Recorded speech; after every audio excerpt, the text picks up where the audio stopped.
Good morning दोस्तों, कैसे हैं आप। आज हम लोग इस वीडियो में इंडियन कॉन्स्टिट्यूशन एंड पॉलिटी का पार्ट 1 देखेंगे। इस वीडियो में आपको इंडियन कॉन्स्टिट्यूशन के 20 मोस्ट इम्पोर्टेंट क्वेश्चन देखने को मिलेंगे जो आपके आने वाला एग्ज़ाम यूकेपीसीएस आरओ एआरओ, उसके अलावा जो यूकेपीसीएस का आपके जितने भी एग्ज़ाम होने हैं या फिर आपके यूके ट्रिपल एससी का, आप चाहे उत्तराखंड पुलिस का ले लो, एसआई वाला है। उसके अलावा देखिए अपकमिंग काफ़ी एग्ज़ाम होने हैं, उन सभी में ये क्वेश्चन आपकी काफ़ी मदद करेंगे। उसके अलावा आप सेंट्रल के किसी भी एग्ज़ाम की, ठीक है, सेंट्रल की जो सेंट्रल है उसकी किसी भी एग्ज़ाम की तैयारी कर रहे हैं, उन सभी में ये क्वेश्चन जो है आपकी काफ़ी मदद करेंगे। गाइज़, अगर आपको वीडियो 1% भी अच्छी लगती है तो वीडियो को लाइक करें, कमेंट करें और वीडियो को अपने दोस्तों के साथ ज़रूर शेयर करें। तो चलिए ज़्यादा टाइम ना ख़राब करते हुए वीडियो को शुरू करते हैं। तो आज का पहला क्वेश्चन है, किस अधिनियम के अंतर्गत भारतीय विधान परिषद को बजट पर बहस करने की शक्ति प्राप्त हुई। तो याद रखना, ये था भारतीय परिषद अधिनियम 1892, यानी बी ऑप्शन जो है हमारा राइट हो जाएगा। अगला क्वेश्चन है, केंद्र में द्वैध शासन किस अधिनियम के अंतर्गत स्थापित किया गया। तो केंद्र में देखिए द्वैध शासन जो है ये किस अधिनियम के अंतर्गत स्थापित किया गया था, तो आप याद रखना भारत शासन अधिनियम 1935 के द्वारा, यानी सी ऑप्शन जो है इसमें हमारा राइट हो जाएगा। अगला क्वेश्चन है, भारतीय संविधान सभा की स्थापना कब की गई।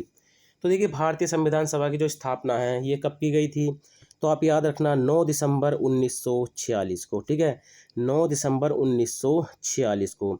और देखिए संविधान सभा की जो प्रथम बैठक हुई थी, ठीक है, संविधान सभा की जो प्रथम बैठक हुई थी वो भी 9 दिसंबर 1946 को हुई थी और अस्थायी सदस्य बने थे, ठीक है। अस्थायी सदस्य कौन बने थे, डॉक्टर सच्चिदानंद सिन्हा। उसके 2 दिन बाद देखिए 11 दिसंबर 1946 को जो है ये द्वितीय सभा हुई थी। इसमें स्थायी सदस्य कौन चुने गए थे, राजेंद्र प्रसाद। कौन चुने गए थे, राजेंद्र प्रसाद। अगला क्वेश्चन है, भारत में समवर्ती सूची की संकल्पना कहाँ से ली गई है। तो देखिए भारत में समवर्ती सूची की जो संकल्पना है ये कहाँ से ली गई है, तो आप याद रखना ऑस्ट्रेलिया से। कहाँ से ली गई है, ऑस्ट्रेलिया से। अगला क्वेश्चन हो जाएगा, भारतीय संघीय व्यवस्था की एक विशेषता है। तो देखिए भारतीय संघीय व्यवस्था की एक विशेषता है, तो इसका राइट आंसर क्या हो जाएगा, संविधान की सर्वोच्चता। क्या हो जाएगा, संविधान की सर्वोच्चता।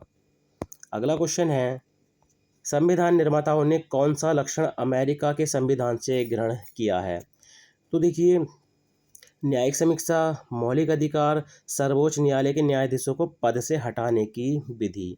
तो इसमें देखिए ABC यानी तीनों हो जाएंगे, ठीक है, तीनों तीनों जो हैं ये अमेरिका के संविधान से लिए गए हैं। अगला है, किस संविधान संशोधन अधिनियम द्वारा भारतीय संविधान में 9वीं अनुसूची जोड़ी गई थी। तो आप याद रखना पहला संविधान संशोधन था जो 1951 में हुआ था, ठीक है, 1951 में हुआ था।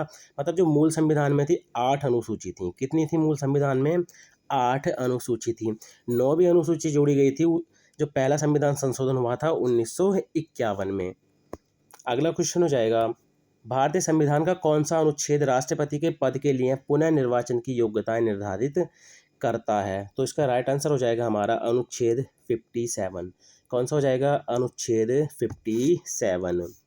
अगला है, संविधान के किस अनुच्छेद के अंतर्गत मंत्रीगण सामूहिक रूप से लोकसभा के प्रति उत्तरदायी हैं। तो आप याद रखना काफ़ी महत्वपूर्ण क्वेश्चन है और ये है अनुच्छेद 75। कौन सा है, अनुच्छेद 75। अगला है, कौन सा अनुच्छेद संसद के 2 अधिवेशनों के बीच 6 माह के अंतराल की अनिवार्यता का उल्लेख करता है। तो देखिए जो कौन सा अनुच्छेद है जो संसद के 2 अधिवेशनों के बीच में जो है 6 माह के अंतराल की अनिवार्यता का उल्लेख करता है। तो आप याद रखना अनुच्छेद 85। कौन सा है, अनुच्छेद 85। अगला है, संविधान के किस अनुच्छेद में धन विधेयक की परिभाषा दी गई है। तो संविधान के किस अनुच्छेद में जो है देखिए धन विधेयक की परिभाषा दी गई है, तो आप याद रखना अनुच्छेद 110। कौन सा है, अनुच्छेद 110। अगला क्वेश्चन हो जाएगा, संविधान लागू होने के बाद सर्वप्रथम त्रिशंकु संसद, ठीक है, त्रिशंकु संसद का गठन जो है कब हुआ था। मान के चलिए 2 पार्टी हैं, ठीक है, मतलब 2 ये प्रतिद्वंदी हैं जिनमें इलेक्शन चल रहा है।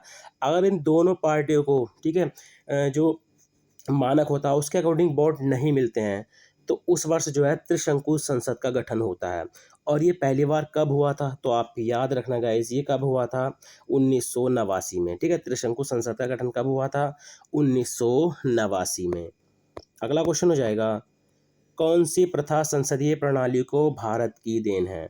तो कौन सी प्रथा जो है, देखिए कौन सी प्रथा संसदीय प्रणाली को जो है भारत की देन है, तो आप याद रखना शून्यकाल।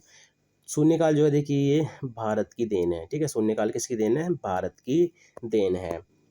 अगला है, भारत के संविधान में लोकसभा में अनुसूचित जनजातियों के लिए व्यवस्था की गई है। तो भारत के संविधान में लोकसभा में अनुसूचित जनजातियों के लिए जो व्यवस्था की गई है उसका उल्लेख किस अनुच्छेद में है, तो आप याद रखना अनुच्छेद 330 में। ठीक है, अनुच्छेद 330 में।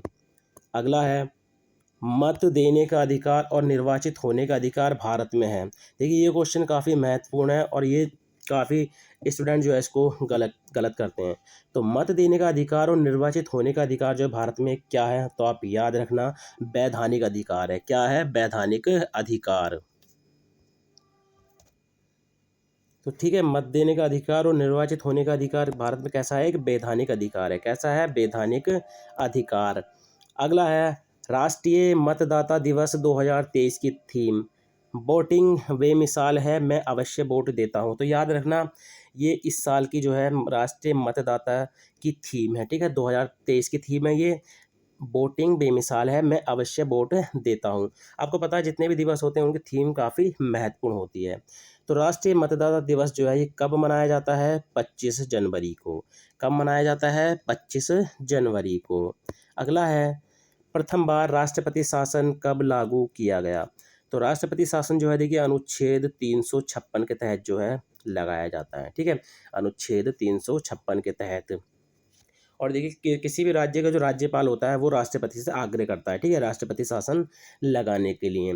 तो प्रथम बार राष्ट्रपति शासन जो है कब लगा था, तो आप याद रखना 20 जून 1951 में लगा था। और गाइस ये लगा था पंजाब में। ठीक है, आपसे राज्य पूछे तो उसका नाम भी आपको याद होना चाहिए। तो ये लगा था पंजाब में। कब, 20 जून 1951 को। अगला है, राज्य में मुख्यमंत्री सहित मंत्रिपरिषद में मंत्रियों की न्यूनतम संख्या क्या हो सकती है।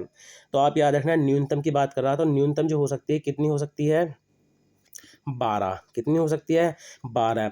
और देखिए जो अधिकतम हो सकती है वो जो विधान परिषद की संख्या होती है, ठीक है, उसका 15% से अधिक नहीं होगी।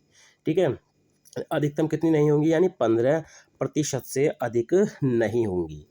अगला क्वेश्चन हो जाएगा, जब भारतीय न्यायिक पद्धति में लोकहित मुकदमा पिल, ठीक है, पिल लाया गया था तब भारत के मुख्य न्यायमूर्ति कौन थे। तो आप याद रखना पीएन भगवती। कौन थे, पीएन भगवती। चलिए कमेंट के माध्यम से बताइए वर्तमान में जो है भारत के मुख्य न्यायाधीश कौन है।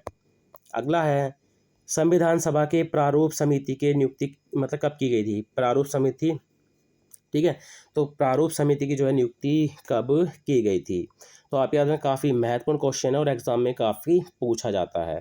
तो आप याद रखना 29 अगस्त 1947 को जो है प्रारूप समिति को नियुक्ति की गई थी। ठीक है, अब देखिए इसमें एक तो इसकी जो है इसके अध्यक्ष पूछे जाते हैं। तो आप याद रखना कौन थे, डॉक्टर भीमराव अंबेडकर जो है इसके अध्यक्ष थे।